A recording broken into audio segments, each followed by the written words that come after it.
శివలింగ నేను ఐస్లో చేశాను. ఎంత బాగుందో కదా.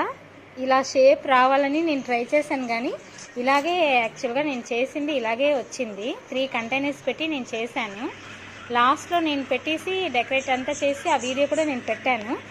ఒక 2 అవర్స్ తర్వాత చూస్తే నేను ఎలా చేయాలి అనుకున్నాను అలాగే వచ్చేసిందండి. నిజంగా చూడండి, 3 కూడా అలా ఫ్యూజ్ అయిపోయింది, 3 అలా కలిసిపోయింది. దాని తర్వాత మధ్యలో ఉన్నది చూసారా, శివలింగకి సైడ్లో ఉంటాయి కదా, అలా షేప్ వచ్చింది చూసారా. నిజంగా ఇది చూసిన వెంటనే నాకు చాలా చాలా హ్యాపీ అనిపించింది. ఎంత హ్యాపీ అంటే శివుడు మన మీద కరుణించారా అనేసి చాలా హ్యాపీ అనిపించింది. ఆశ్చర్యం కూడా వేసిందండి నిజంగానే. ఓం నమః శివాయ, హర హర మహాదేవ, శంభో శంకర. ఈ 3 కంటైనర్స్ పెట్టి నేను చేశానండి. చూడండి ఇది